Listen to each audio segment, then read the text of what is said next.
This is Aging Matters, care and comfort that surrounds you on News Radio 680 WPTF. With your hosts, Nicole Claggett and Jason Kong.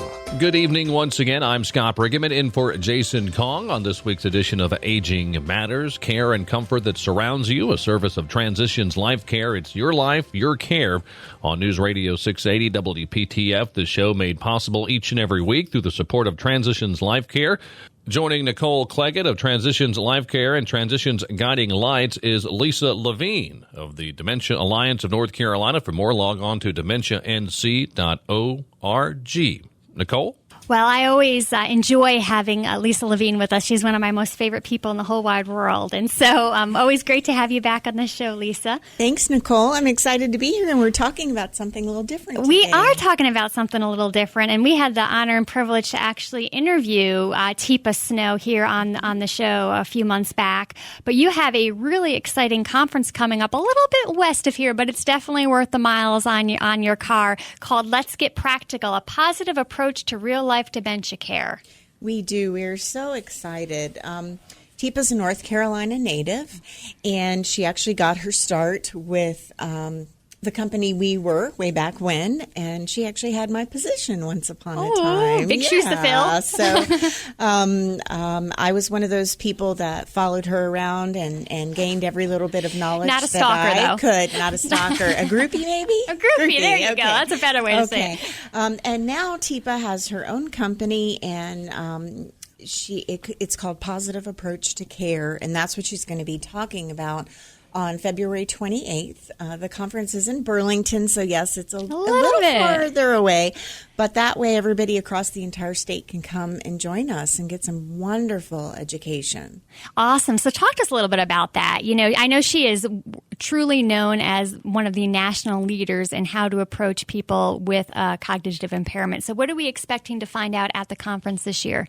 So Teepa's background is occupational therapy. Love occupational therapists. Me too. And social Wonderful. workers. And she has developed an entire training program based on the GEMS states or levels of dementia. And her goal is really to help people understand what it's like to live with dementia. And she really focuses on the abilities that people still have. You know, when someone has dementia, it's really easy to say, oh, they can't do this anymore and they can't do that anymore. We have to help here. But with Teepa, she really focuses on what can they still do.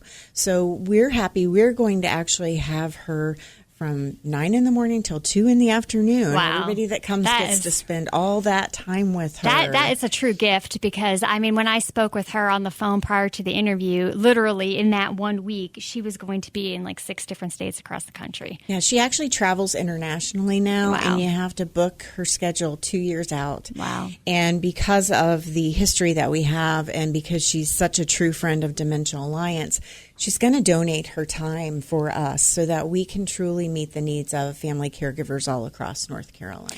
I really appreciate even the way that she looks at the stages as gems, right? Because there is a blessing to find in every single stage of dementia. I know it's incredibly painful and sad for the individual and the family. However, there are little bright, sparkly moments in each of the stages. Right. Even Teepa's last stage, if you will, is the pearl stage. And you know, when we find a pearl, it's in this oyster that's not very pretty. Yeah. We have to work hard to get it out, but then we get this tiny little jewel out of it. And so we know that even someone in the later stage of dementia, they still have that specialness to them, that love that's inside of them. And she really helps us see that. You know, one of the things that I often try to remember and help others remember, even when they're in the throes of caregiving, is just trying to find pieces of gratitude throughout that journey. And I recently posted in a group that I have with family caregivers, and I asked people to say, tell me something you love about the person you're caring for. And I mean, the responses in the minutes were just so simply beautiful, and people really appreciate it. Instead of always talking about the hard parts about it, what are some of the things that make what they're doing with their loved one beautiful? And I think Teepa does a really great job of helping family caregivers kind of come around and find some of that bless in the mess. I agree, totally. She has always focused on the what we can do instead of what we can't do, like I said. And she really has a different perspective than a lot of trainings you hear. And I think everybody should hear her speak at least once. Yes. She is unlike any other presenter I've ever heard. She's very energetic. She's very interactive. She brings things to life. She's also quite the actress in a lot of ways. She does. She transforms herself. She really does. So she comes across as someone who has a dementia at different stages. And it's so that we can truly understand what's going on with them, so that we can embrace those positives and find that love and that joy and help them through the journey. And it's quite easy as a family caregiver. I remember when I worked in a skilled nursing facility many years ago, very beginning of my career, and we were super excited because we were putting special programming in place. And one of the things was really, instead of doing everything for the resident, seems so novel, right? Let's not do everything for the resident. But back 20 years ago, that was rather novel. Right. Letting them do some of the things for themselves. So that might mean that dad may be walking around with a shirt that's slightly buttoned askew. Exactly. And some of the responses that we got from families were not the best, because they felt like, how could you let dad walk around like that? And then that was sort of pushing that education component of, but if we button the buttons for dad today, dad won't remember how to button buttons tomorrow. And so let's celebrate the success that he can still button that one button. And simple little example, but I think TIPA does a really great job of breaking things down. So I'm so excited about this conference coming to town. Talk to us about when it is, where it is, how much it is. So it's Friday, February 28th, Okay. last Friday in February. And it is in Burlington. The location is actually called the Alliance Convention Center. It's on Turrentine Street, and pretty easy to find. Huge space. We currently have about 325 Wow. people, but we have space for 500. Wow. So there's still lots of time, lots of room for people to register. They can go to our website, which is dementianc.org, look at the events, and find the TIPA 2020. So we have registration from 8 to 9. TIPA will speak from 9 to 2, but we will serve everybody a delicious buffet lunch during that time. And then she has graciously also offered a second session for people that lead support groups for people living with dementia. Great. So from 2:30 to 4:30, she's going to specifically meet with those support group leaders and give them some extra information, extra attention to help them really help the families even more. So we have a very, very full day. It's it's $50. We want to keep it affordable. It's $50 for caregivers and then $100 for professionals. And with the professionals, they can get continuing education credit. That's awesome. As well. There's a little bit of an additional charge for the support group leader session, but because that's a specialty thing just for people leading those sessions. Honing in your skills, yeah. Most of the time when TIPA comes, you get to hear her for an hour or two, and it's rather expensive because she's got a lot to do. So we're keeping it low cost. Awesome. So could you give us the dates and times again? Sure. It's Friday, February 28th. And it begins at 9 o'clock, and it's at the Alliance Convention Center in Burlington. And if folks want to register, how do they go about doing that? They go to dementianc.org and go to the events page and look up the information for TIPA Snow. And we do thank Lisa Levine with the Dementia Alliance of North Carolina for joining us on this week's edition of Aging Matters here on News Radio 680 WPTF. For more on the great work they're doing, you can log on to dementianc.org, dementianc.org. I'm Scott Brigham, filling in for Jason Kong this week on Aging Matters. Jason, again, off attending to fatherly issues as he has welcomed another child into this world. So we congratulate Jason Kong and hope to have him back on the mic soon. Aging Matters, care and comfort that surrounds you, a service of Transitions Life Care. It's your life, your care on News Radio 680 WPTF. Once again, I'm Scott Brigham in for Jason Kong. The show is made possible each and every week through the fantastic support of Transitions Life Care. Nicole Cleggett with Transitions Life Care and Transitions Guiding Lights. Once again, we've been speaking with Lisa Levine with the Dementia Alliance of North Carolina. You can find out more about all the work they're doing at the Dementia Alliance of North Carolina. Just simply go to your computer and log on to dementianc.org. That's dementianc.org. Don't forget to join us each and every Saturday evening here on WPTF for the latest when it comes to taking care and supporting those in our lives on Aging Matters. I'm Scott Brigham in for Jason Kong on News Radio 680 WPTF. This is Aging Matters, care and comfort that surrounds you on News Radio 680 WPTF. 60 minutes devoted to giving you all the information you need when caring for a loved one. With Nicole Claggett and Jason Kong. Good evening once again. I'm Scott Brigham. You're listening to this week's edition of Aging Matters. I'm in for Jason Kong, who is off on family leave, if you will, welcoming another member to the family. So we do congratulate Jason on that. Of course, this is Aging Matters, care and comfort that surrounds you, a service of Transitions Life Care. It's your life, your care on News Radio 680 WPTF. This show is made possible through the support of Transitions Life Care. Nicole Claggett, Transitions Life Care and Transitions Guiding Lights with us once again. And we are continuing our conversation, Nicole, with Lisa Levine. She is with the Dementia Alliance of North Carolina. And for more information on what they are doing, you can log on to dementianc.org. That's dementianc.org. Nicole? All right, Lisa. So I know that the Dementia Alliance not only puts on some amazing educational events, of which we partner together with certain things at times, 3 of them every year for sure. I know you do a lot of other things. And one of the things that you do that I think is really very special is really provide some individualized counseling for family members who have loved ones with a dementia. Talk to us a little bit about that. We do. We really try and help people navigate this whole journey, if you will.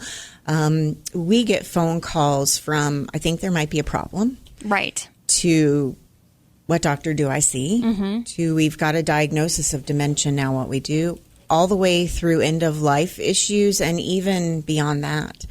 And so we've got some great folks in our office, especially our social worker, Dee Dee Harris, who's been with us for 20 years. Wow. Yeah. And you've been 10. And I've been 10. And so we as a team really try and provide individualized comfort and assistance by providing resources. So that care consultation might be somebody coming in and, there's over 100 home health agencies just in Wake County alone. So how do you choose? Right. So we narrow that down for you. We talk to you about what your specific family needs are, and then we can make some guided suggestions for you so that you can make better choices. I know you've had people on like care managers, for example, Carla, just earlier and today. So we can help talk you through some of the needs that your family has, and then maybe match you with that appropriate care manager as well. And we also help with things like the guilt that people feel like, I'm not doing enough. I can't fix it. I can't make it better. I will say Dee Dee is one of the people in this world who give the best hugs. So if you're a family caregiver and you're just feeling like you need just someone to hug you, meet up with Dee Dee, and she could be a professional hugger. She could. She'd probably enjoy that too. She probably would, for sure. Yeah. So I know a lot of times when people think about dementia, people automatically just think about Alzheimer's disease. But the Dementia Alliance, you really support folks with the many different types of dementia that are out there, correct? Right. There are so many different types of dementia, and people are often confused what's Alzheimer's and what's dementia. So if you have Alzheimer's, you have dementia. But if you have dementia, you might have Alzheimer's disease, you might have Lewy body dementia. You could have something that's a little more rare, like frontotemporal dementia. There's so many different kinds out there, and our services are for anyone and everyone that's going through any of those types of dementia.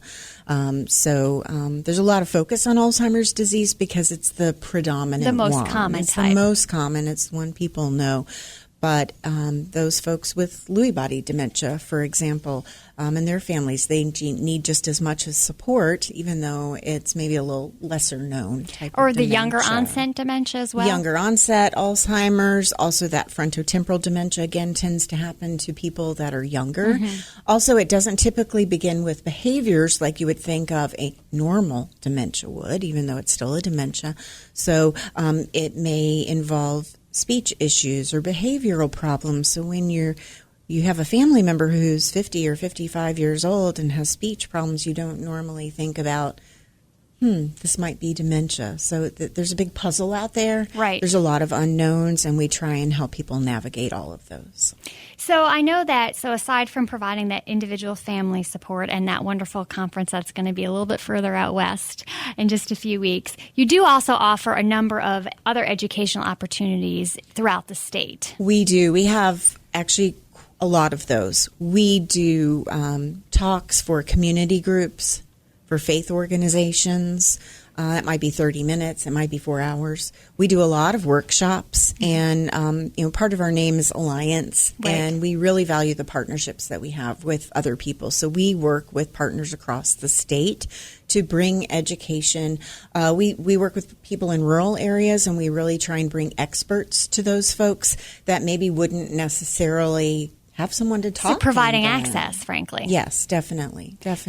And the Dementia Alliance of North Carolina, you are a nonprofit organization, and I think a lot of times there's a lot of confusion out there when people hear, and we provide this and it's a free service. A lot of what we do is a free service, or a greatly discounted service. I think people just make the assumption that we all are government funded or state funded, and the reality of it is that you have a whole team of people on your staff that are literally fighting to raise every single dollar to keep all these wonderful programs in place. So true, and you know that being associated with a couple of other nonprofits, yes, but definitely we are not government funded. We are funded through private donations, a few grants. We do receive some money for some specific things like respite assistance, but we also just get those funds from people maybe that we've helped in the past, people that know that they may need the services someday in the future. Almost everything that we do is free, and if it's not free, it's very low cost. We also do some professional trainings for care communities, support group facilitator trainings. We do support group facilitator trainings. There are some low costs involved with those, but again, that's so that we can continue to help families across the state of North Carolina at no charge. And so you also rely on an army of volunteers, just like a lot of area nonprofits do. Are you currently seeking more volunteers if folks that are listening want to get more involved? We're always looking for new volunteers, definitely. We talked about this conference coming up in Burlington, and we're actually looking for volunteers to help us in the morning to park cars. Oh, and I backed out on you. So that's sorry. Okay. That's okay. But we always need volunteers. And again, people can go to our website and look at volunteer opportunities. It's dementianc.org. And we can also, you can give us a call and we can talk to you about what your interests are and try and match you with those. So the best number to reach you at is? It's 919-832-3732. Well, I just want to personally thank you, Lisa, for your continued partnership with Transitions Life Care, Transitions Guiding Lights, and all of the amazing touches that you make in the community personally and professionally. I think the work that your organization and so many do goes so unrecognized, and it makes a huge impact to family caregivers in need. So from the bottom of my heart, thank you for what you do for the community. Well, thank you, and thank you for being our partner so we can do it together. We appreciate it. All right, ladies, thank you very much. You've been listening to Nicole Claggett and Lisa Levine. Lisa Levine with Dementia Alliance of North Carolina. You can find out more about what they're doing. DementiaNC.org. That's DementiaNC.org.